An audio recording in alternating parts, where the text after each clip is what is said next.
Good morning. Welcome to the First Unitarian Church of Chicago in person and at home. I am Amos Biggers, and I'm honored to lead you in worship this morning, along with our worship team today, which consists of our guests, piano player, Juliana Garcia. I think there's a little sprinkle of Samantha Evans in here for music as well. And our guest speaker and minister for today, Dr. Emma K. Farrell. Emma is a seminarian at Meadville Lombard Theological School.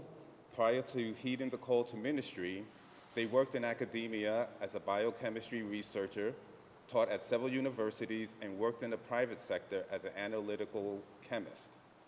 They still teach and design science courses online. Emma has published professionally in several related fields, including metabolomics and enzymanology and education, but consistently found the most meaningful parts of their jobs to be the relational ones. Emma has lived in 6 major metropolitan areas and now devotes their life to building beloved community and dismantling the legacy burdens of white supremacy culture to make room for nurturance, mutuality, and alterity. In their personal life, Emma has 2 children, blues dances, and consumes books. They are currently developing a curriculum to engage with AI through the lens of our UU values. First Unitarian has been a home for progressive religion in Chicago and beyond since 1836. The church sits at the western shore of Lake Michigan, south of the Chicago River. We honor the indigenous peoples for whom these are unceded ancestral homelands, as well as the diverse and vibrant indigenous American communities who make their home here today. We are a Unitarian Universalist congregation, a community of children, youth, and adults, a community, a people of many beliefs and traditions bound not by the specific list of things we believe, but the values we share and the mission to grow our souls and heal the world. Whether you just stepped into church for the first time or for the 1,000th time, you are welcome here. Whether you believe in God some of the time, all of the time, or none of the time, you are welcome here. No matter your race or who you love or how much money you do or don't have, you are welcome here. I have one announcement for today. At the end of service at approximately 11:30 in Chrismore Parlor, there'll be a little bit of coffee hour, I suppose, but the Social Justice Council will be hosting the screening of Selma up in Chrismore Parlor. At this time, I would like to engage in reading our covenant and the lighting of our chalice. Love is the spirit of this church, and service its law. This is our great covenant, to dwell together in peace, to seek the truth in love, and to help one another.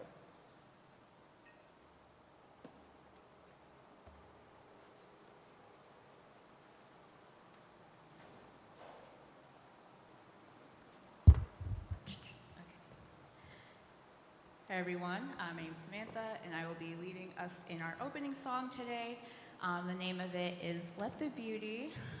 It is a song adapted by our music director Adam O'Dell from A Text by Rumi. So I'll sing it once through and then we'll sing it like 3 times together. So I'll sing it first. Let the beauty of what you love be what you do. Let the beauty of what you love be what you do. All together. Let the beauty of what you love be what you do.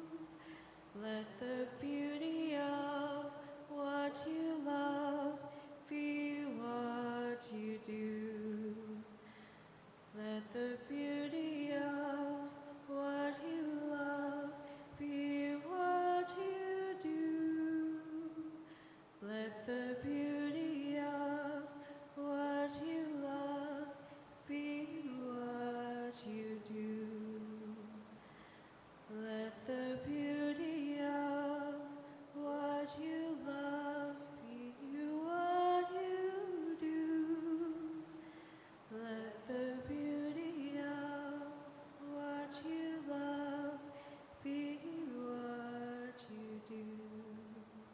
Thank you.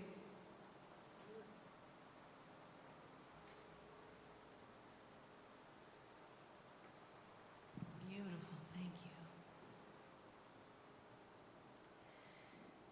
There are seasons when the weight of the world feels heavier than usual. When the news doesn't just inform us, it wearies us. And when our spirits, like our bodies, long for rest and renewal. We are not here to carry it alone. We are here to remember that community is a kind of medicine, and that showing up tender and imperfect as we are is an act of hope and resistance. So come as you are. Bring your weariness, your courage, your aching, and your care. Come, let us worship together.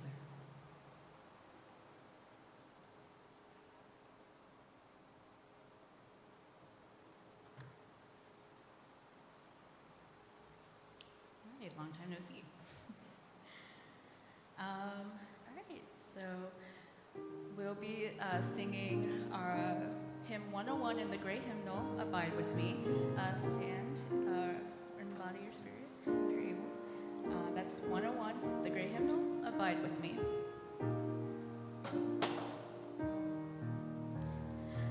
Abide with me, fast falls the eventide. The darkness deepens, still with me abide. When other helpers fall and comforts flee, help of the helpless, so abide with me.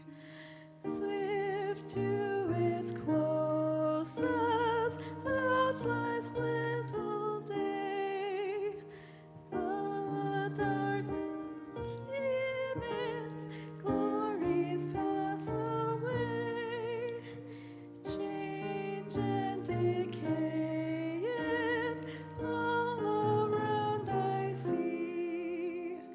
O thou who changes not, abide with me. I fear no foe, with thee at hand to bless. Ills have no weight, and tears no bitterness. Where is death's sting? Where grave thy victory? I triumph still if thou abide with me. Thank you.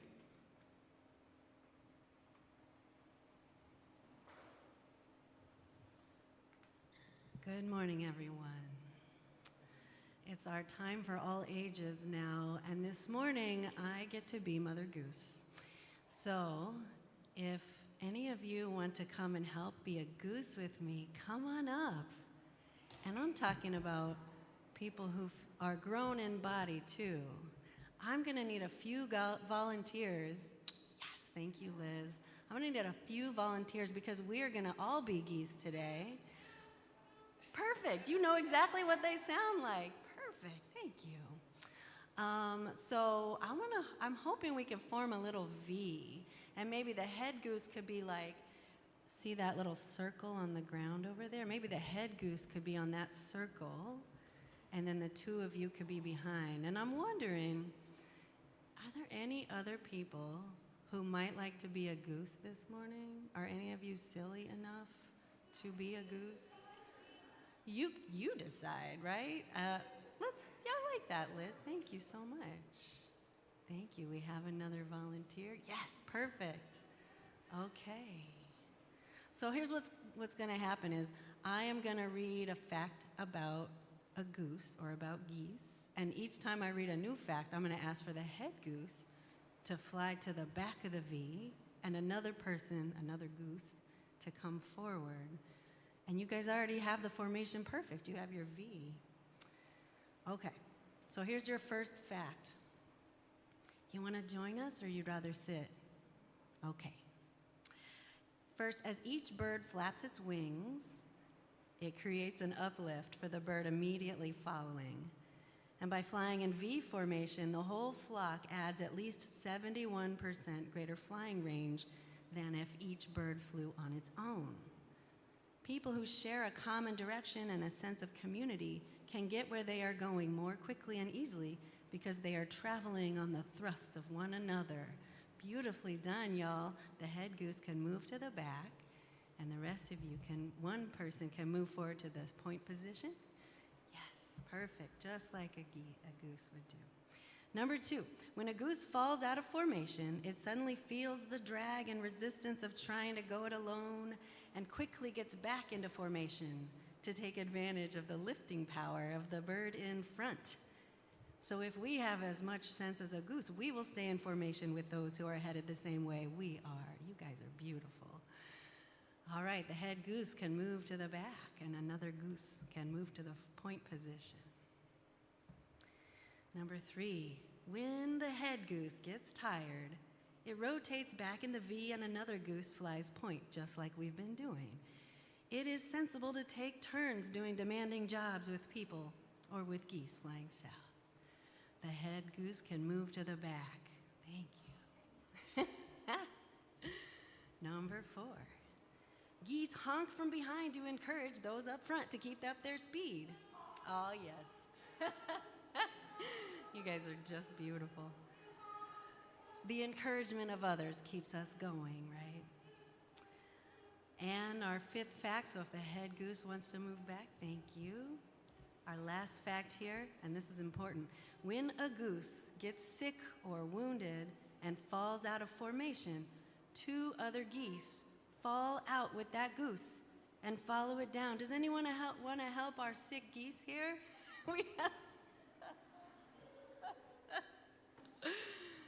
They follow it down to lend help and protection and stay with the fallen goose until it is able to fly or passes away. And only then do the helper geese launch out on their own or with another formation to catch up with their group. So if we have the sense of a goose, we stand by each other like that too. Thank you all for participating. Can we give them a hand?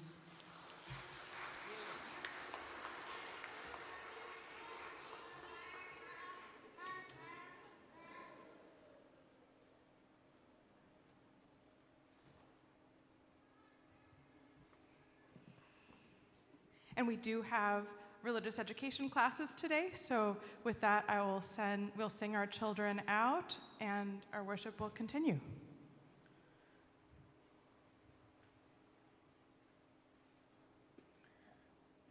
At this time, I invite you to warmly greet your neighbors, please.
It is a time for, and the time during our service where we collect the offertory.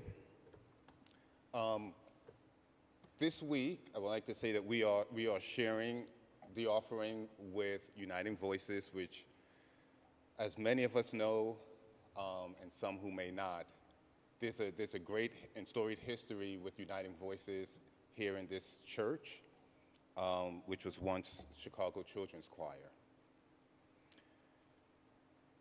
So, with that being said, the offering will now be gratefully received.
I'm going to, this is the point in the service where we would typically do our joys and sorrows. Doesn't look like there were any that were collected in the offering. If there's a, oh, We have one joy from the chat. They said that Marge Zafir is home from the hospital and doing well.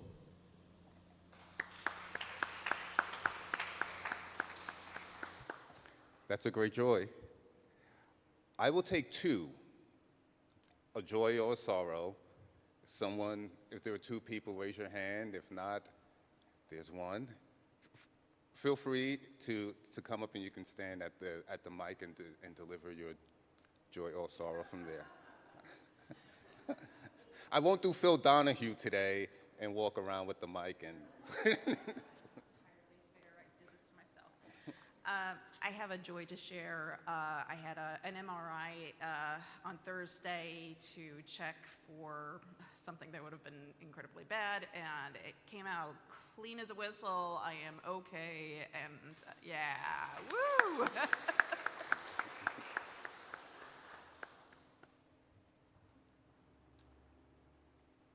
Okay.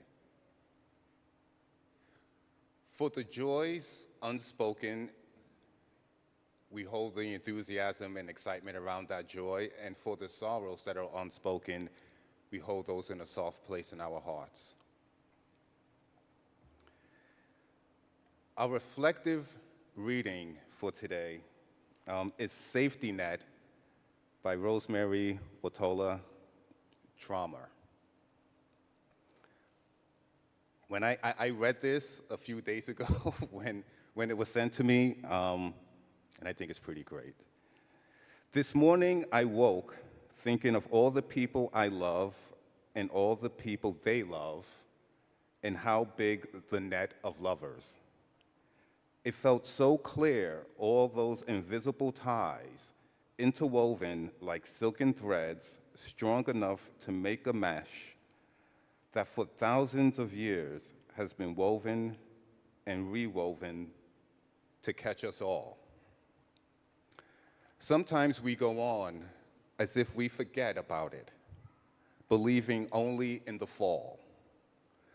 But the net is just as real. Every day, with every small kindness and every generous act, we strengthen it. Notice, even now, how as the whole world seems to be failing or falling, it's one of the same these days, it is there for us as we walk the day's tightrope, how every tie matters.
magnificent. Thank you. It is good to be back in this place with you all. This is my third opportunity to be a guest speaker with you. I'm sure, like many of you, I've been watching the news, and I'm not going to get into it deep, but I will say that for me, at least, the grief is cumulative. The shock doctrine is real. And the ache for something better can feel relentless. Last time I was here a few weeks ago, I talked about visioning, building a better kind of world that we want to see from the ground up. What does that look like? And I don't come to you with answers today. I'm a learner. I'm still in seminary. I'm a guest in this space, and I only know some of you a little bit so far anyway.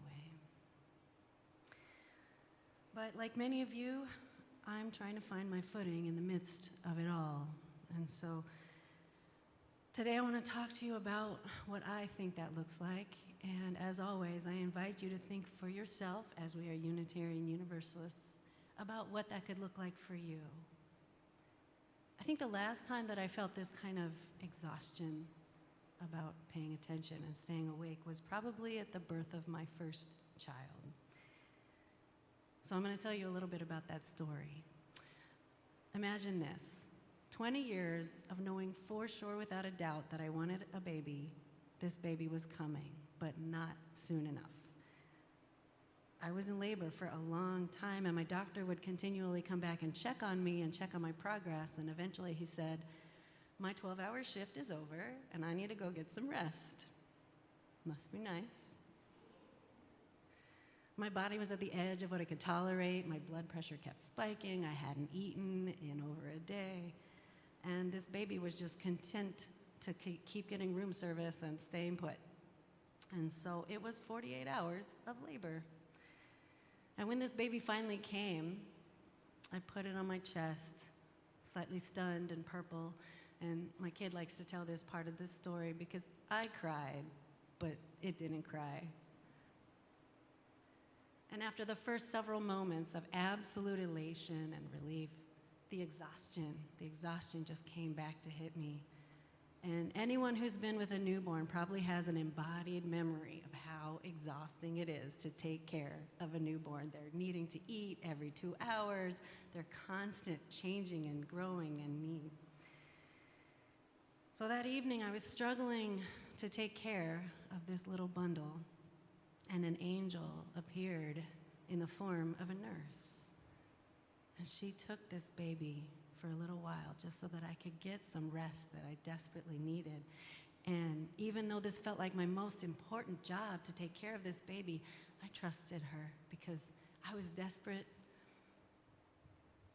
And that respite, it gave me the renewal that I needed. I woke up feeling like a new person, better able to take care and bond with my new baby. I couldn't do it alone. And I think that's true for the most of the labors of our lives, literal labors or otherwise. We can't do it alone. Even when the stakes are so high and it feels like our most important job, we still need one another. We need to take shifts. Because if we do try to do it alone, we'll be ineffective, we'll burn out. But another truth, maybe a more important truth, is that we are not alone. We can take shifts. So what does that look like? I want to tell you another example. I read about the Cochabamba water war in Bolivia, and this really stuck with me. So in the late 90s, this is not an unfamiliar story. This is a pattern if we look into it, but here's one. In the late 1990s, there was a multinational corporation based in the United States, Bechtel, and it wanted to take over the water supply in Cochabamba, in Bolivia, to build up their infrastructure at high cost. And of course, the costs were passed on to the citizens, and many of them were very poor.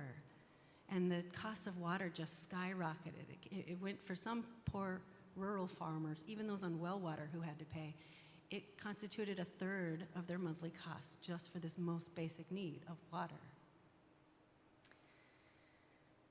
And so the people, they were angry, they were frustrated, they felt betrayed by their government for giving in and taking away access to this most basic need.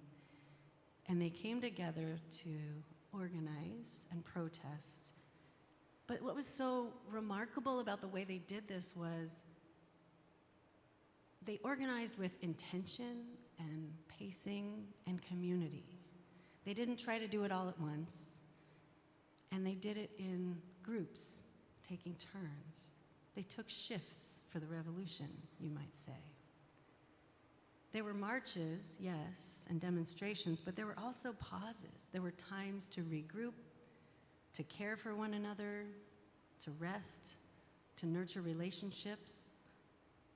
And this rhythm of demonstration, outlet for the anger and the injustice, punctuated by rest and community rejuvenation, it made the movement sustainable and powerful.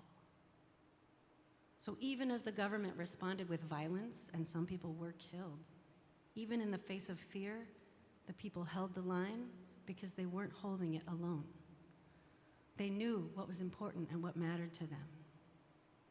And eventually, after months of collective action and rest, the water system was returned to the people. There's a lesson here, I think. I think the lesson is do what you can. Do it in community and take shifts for the revolution. So how does this apply to our own lives? What is the revolution? I'm not going to give you a particular definition. I think we define for ourselves what the revolution is in our lives that is needed. It could be a sweeping uprising to transform political, economic, and societal structures, but maybe it's just a smaller cultural shift that impacts your own small circle. One that reimagines work-life balance and prioritizes care over productivity. One that values relationships over products. It can be a big change in a small part of your world. Maybe it's a work policy, or maybe it's the arrival of a new baby in your family. I think at its core, revolution can be any profound change, especially one that you're driving or passionate about, that dismantles the old to make way for the new. For me, one of the biggest revolutions in my life came in the form of a 6-pound baby who didn't cry at birth, but still changed everything. And that kind of communal care that showed up for me after I had that baby, that's the part that kept me going, and the part that still keeps me going as I think back on it. My mother came and spoon-fed me custard while I nursed my baby so that I could keep going. Friends showed up with casseroles. The nurse who gave me a few hours of sleep, the minister who came and blessed us. We weren't meant to do any of this alone. And I think that's especially true right now, in this moment that we are living through. We're in a season that asks so much of us. And I imagine that each of us is carrying something heavy. Maybe you're showing up in a way that nobody sees. Maybe you're barely holding it together. Maybe you're someone who other people count on. Maybe you're not sure how much longer you can keep it up. I see that. I see you. Or I want to see you. And I want to say it again, that you don't have to do this alone, whatever it is. I'm a guest in this place, and I'm still getting to know you, and you're still getting to know me. So I understand that what really is bringing you here is probably each other, and I have deep respect for that. In a minute, I'm going to give you a chance to talk to one another, because I think interactive ministry is sometimes the most effective ministry, especially on topics like these. So in a minute, I'm going to invite you into conversation with each other. You don't have to save the world this morning, but maybe Maybe you can name something that you need in your life or something that you can offer to someone else. And that's revolutionary too. Resistance can look like so many things. It can look like calling your representative or showing up to a protest, but you can also make a meal for somebody who's busy. You can watch their kids for a little while so they can rest or so that they can go to a protest. You can be a warm presence and just witness somebody. That's revolutionary too. Letting someone live inside your heart, that's what we need. So, as promised, I'm going to ask something of you, and I'm going to ask you now to look to each other in groups of 2 to 4. I invite you to place your trust in each other for a moment and answer these 2 questions. What is something you need right now? And what is something that you can offer? Maybe what you need is rest or connection, help with a project, someone to witness you as you walk through something hard yourself. And what's something you can offer right now? Can you offer time? Can you offer a listening ear? Casseroles, maybe?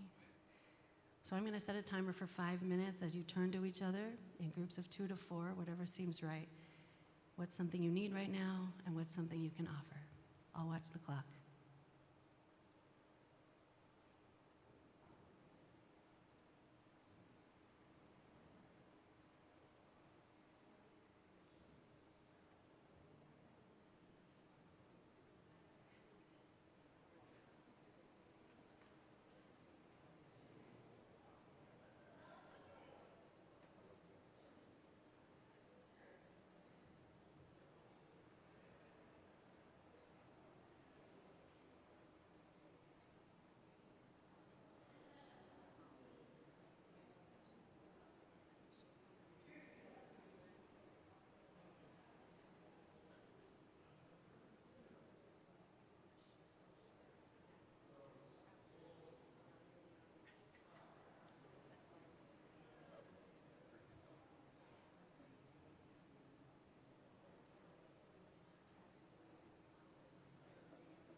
That 5 minutes probably went by pretty fast once you got to talking, didn't it? It never seems like enough. I'm going to bring you back for a moment. I hope that we can continue these conversations afterwards during coffee hour and maybe after the movie as well.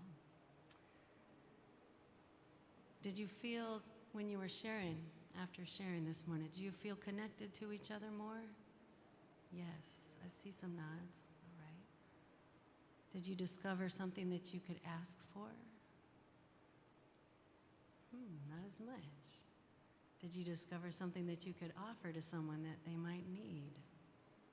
Okay, a little bit. Mostly connection. That's a great place to start.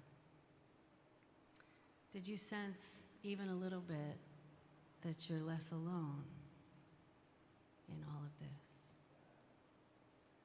Maybe we need some more of that. Okay, I hear you. It's my prayer for all of us in this church and beyond that we find the strength to do what we can, the humility to do it in community, and the wisdom to take it in shifts. Do what you can. Do it in community and take it in shifts. Ashe. Amen. And blessed be.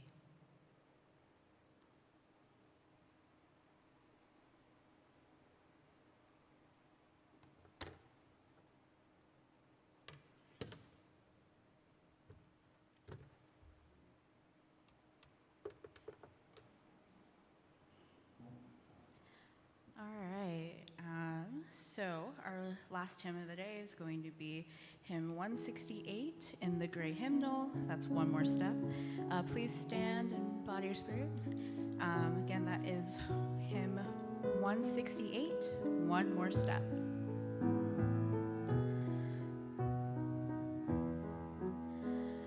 One more step, we will take one more step till there is peace for us, and everyone will take one more step.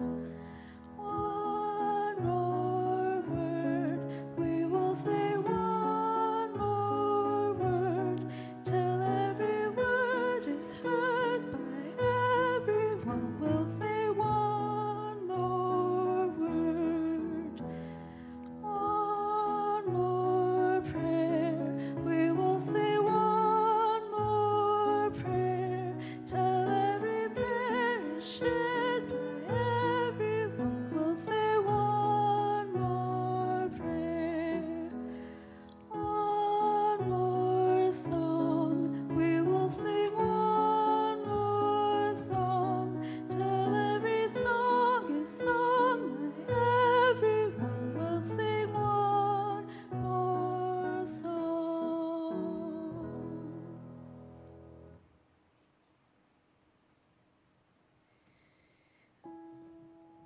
I'm told it is your custom to take hands if you wish during this time of the closing words. Rest is resistance, y'all. I love to see the connectivity. Rest is resistance, and true solidarity lies in recognizing that our shared well-being requires us to prioritize not just action, but also the necessary space to replenish and care for ourselves and to connect with one another. It is my prayer for all of us that we find the strength to do what we must do and the humility to connect with one another from the heart and the wisdom to take it in shifts and get the rest that we need. Blessed be. Amen.